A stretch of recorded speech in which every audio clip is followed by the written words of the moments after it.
Hello and welcome back to the World Pipelines podcast, a podcast for pipeliners featuring some of the most forward-thinking minds in the oil and gas industry. I'm Elizabeth Corner, and I'm pleased to bring you a series of conversations with experts from across the sector. The goal for each episode is simple: to give you real-life perspectives on the topics shaping our industry. For this episode, I am pleased to welcome Bernard Montel, who is Field CTO for EMEA at Tenable. Bernard's role at Tenable is to guide organizations through the fast-evolving landscape of identity, AI, and cyber defense. With more than 2 decades of experience in cybersecurity, he helps customers understand Tenable's strategy and vision and provides expert insight on things like emerging threats, technology trends, and exposure management. Tenable has become one of the most influential names in modern cybersecurity, grounded in its long history with vulnerability scanning, yet now recognized for a much broader and more strategic view of organizational risk. In September 2025, Tenable issued a major report on the new risks that companies are facing in a post-AI business landscape, and we'll talk about what that means in a moment. The new report highlights how listed companies are losing the battle against cyber attacks.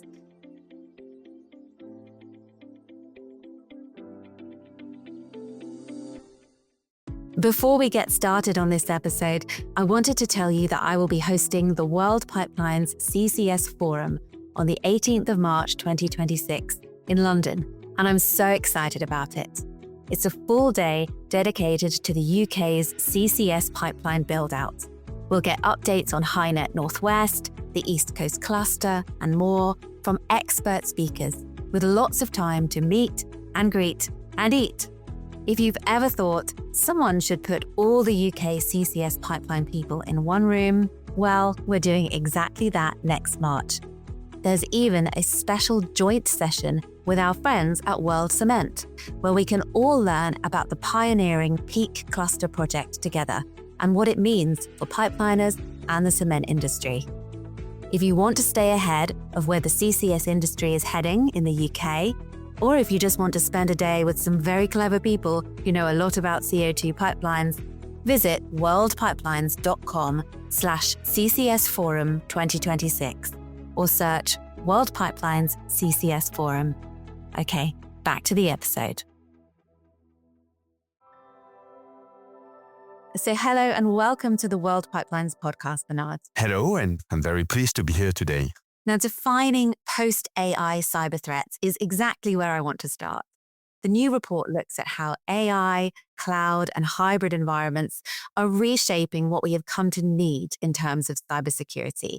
Perhaps you can outline what you're seeing in terms of new risks. I think we are already in the post-AI cyber attacks. We can see that attackers have started to use AI performing their attacks, and defender as well.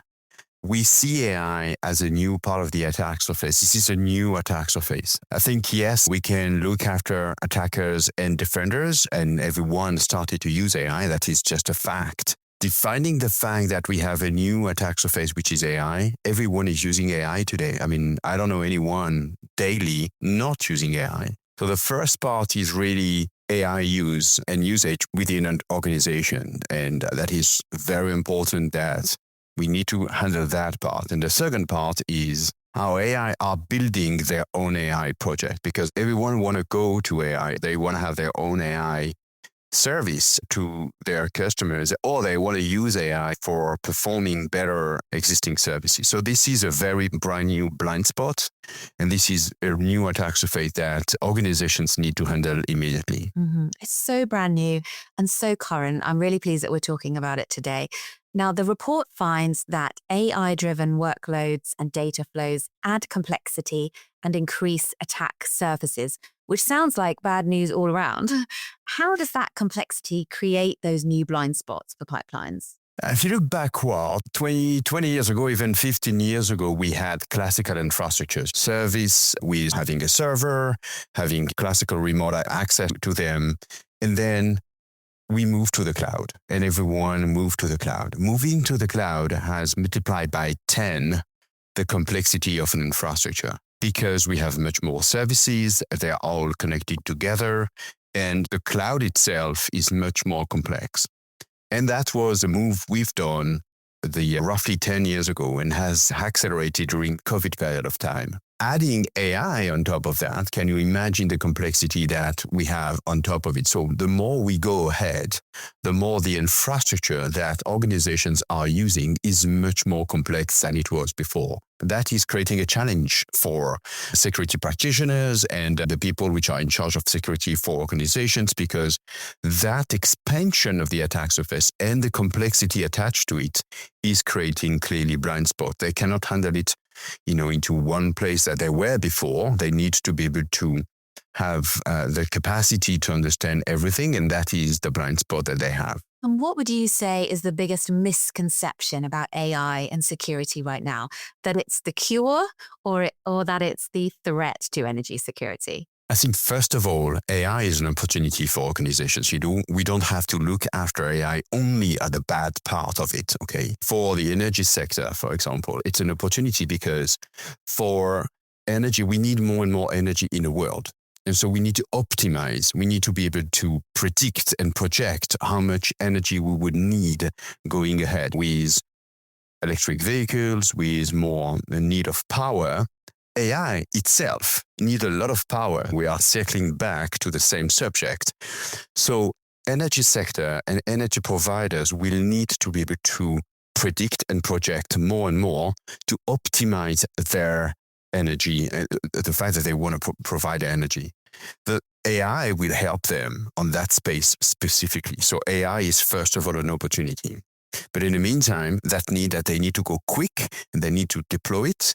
And no one want to be the last organization having AI capacity for their own business. But the problem we have is that everyone is going very fast in deploying, testing, trying AI, okay? And that is creating what we call the threat. And, we have a knife with two sides. One is really, an opportunity. Another one is if we don't protect it properly, that would be a threat for organization instead of a benefit. Tenable works with thousands of enterprises. I wonder if you can tell me how many of them are really investing in cybersecurity as a priority, and perhaps how many are still, treating it as a line item cost to be minimized, to be down prioritized until something goes wrong.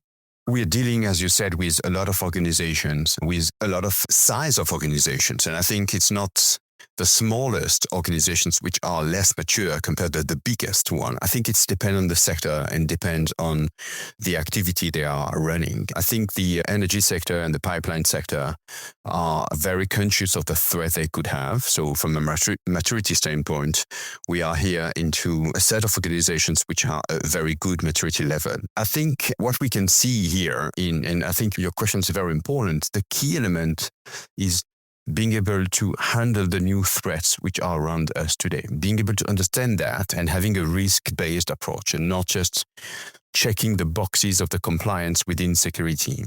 One other element which is very important is organizations have invested in detection and response for the past 15 years, tried to detect attacks. I think they need to change their mindset and go to a preventive, and prevention is better than cure. And then this is where I think organizations need to think about it differently.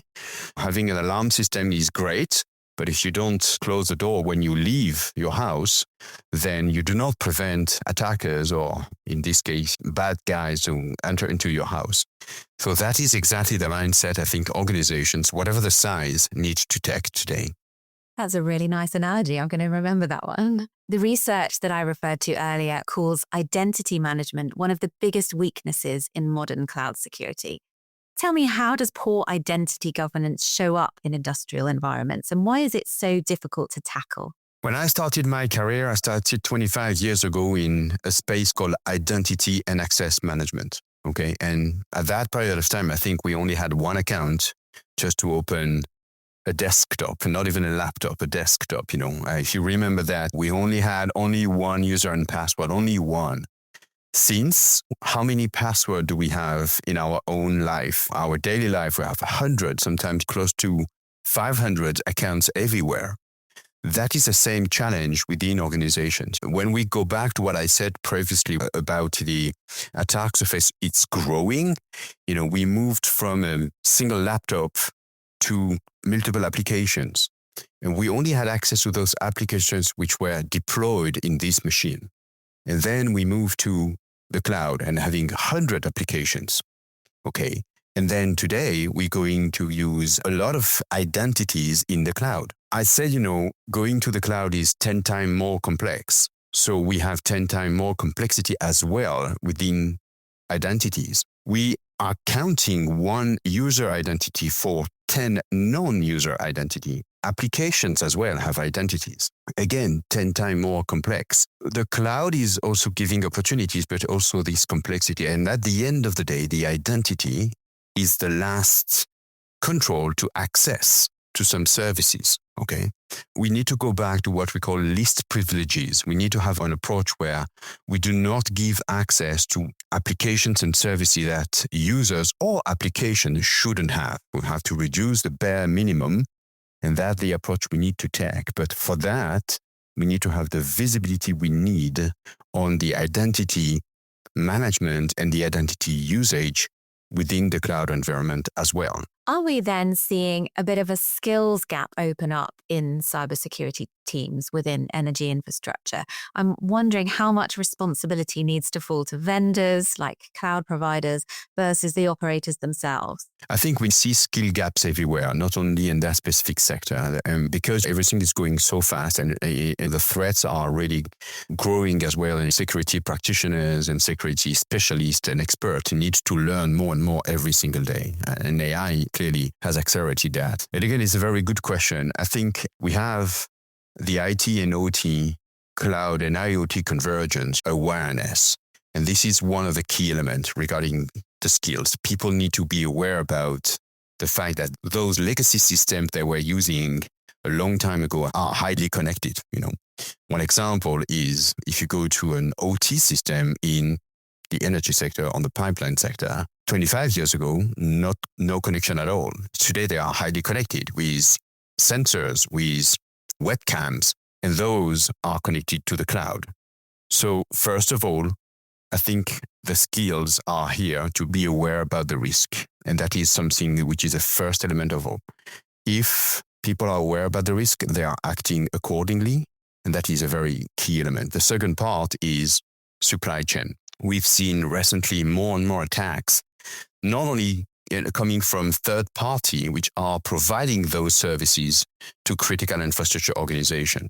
And this is also something that people need to take care about from a risk perspective. So going back to your question, the skills are very important, but awareness and being aware about the threat and any kind of threat that you have around us is one of the more important skills that we need to have today. Very important. Tenable describes itself as an exposure management company rather than a traditional cybersecurity firm, I believe. Can you explain what that means in practice and how that model applies to something like pipeline monitoring? Organizations are running today cybersecurity in silo. So we have different teams in charge of identity, in charge of OT, in charge of cloud, and that doesn't work anymore. And as I said to you before, most of organizations have invested in detection and response, only alarm system. And again, that is not enough anymore. So they have what we call an alert fatigue. We have too much alerts, and then most of them are false positive. We need to take the attacker view. We need to change the angle. When I say we need to change the mindset is, hey, how an attacker is trying to compromise the system.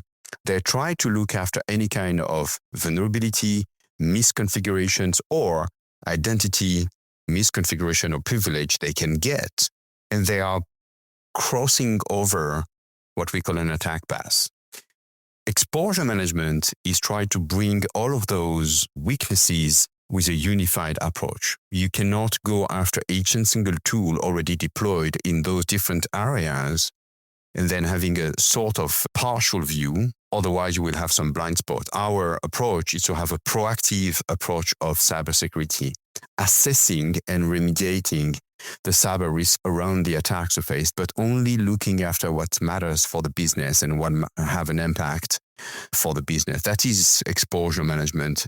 If you compare that to traditional vulnerability management, this is an evolution, but having a holistic view and unified view of weaknesses and obviously within the attack surface. Bernard, if we're talking again in 5 years' time, what do you think will be keeping security leaders busy?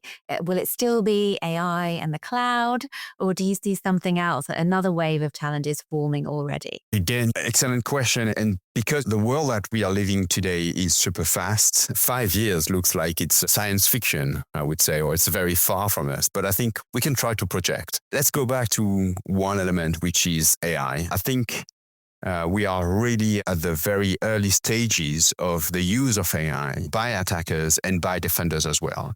If we project us 5 years from now, I think we will see certainly more orchestrated attacks by AI, because that started already, but I think that will clearly accelerate in 5 years. Definitely orchestrated AI and automated attacks will pop up much more and will be certainly the standard in 5 years from now. Another part is the cyber world and the physical world, and specifically around the energy sector and the pipeline sector. Having a direct impact to people is something that we see more and more. To take another example, there has been an outage and a very big disruptive attack against airports.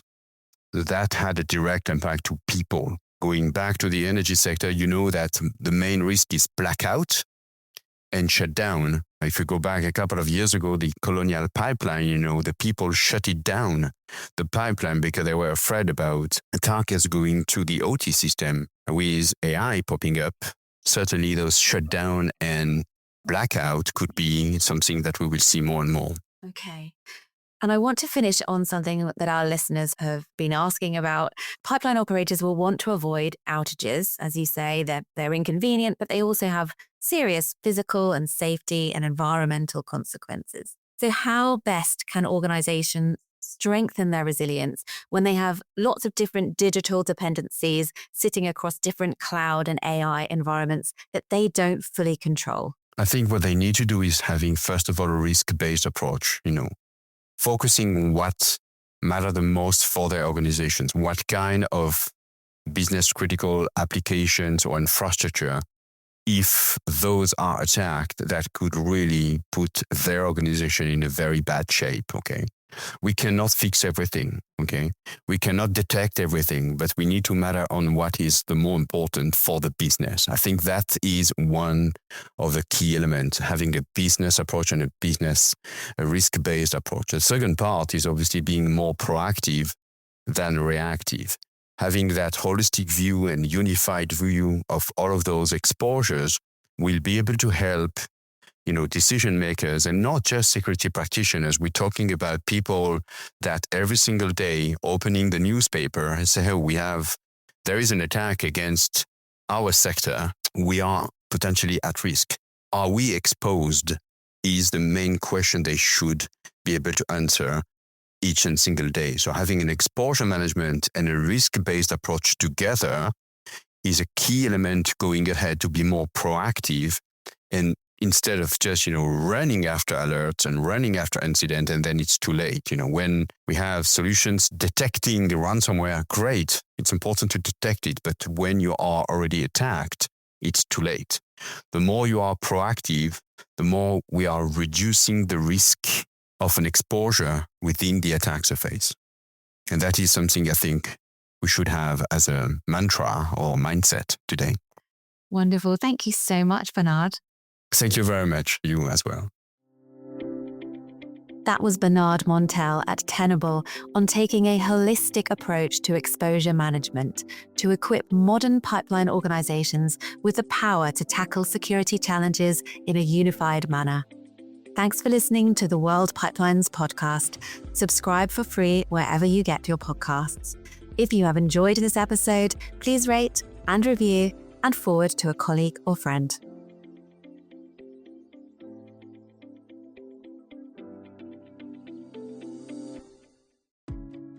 I wanted to tell you that I will be hosting the World Pipelines CCS Forum on the 18th of March 2026 in London, and I'm so excited about it. It's a full day dedicated to the UK's CCS pipeline build-out. We'll get updates on HyNet Northwest, the East Coast Cluster, and more from expert speakers, with lots of time to meet and greet and eat. If you've ever thought someone should put all the UK CCS pipeline people in one room, well, we're doing exactly that next March. There's even a special joint session with our friends at World Cement, where we can all learn about the pioneering Peak Cluster project together and what it means for pipeliners and the cement industry. If you want to stay ahead of where the CCS industry is heading in the UK, or if you just want to spend a day with some very clever people who know a lot about CO2 pipelines, visit worldpipelines.com/CCS Forum 2026 or search World Pipelines CCS Forum.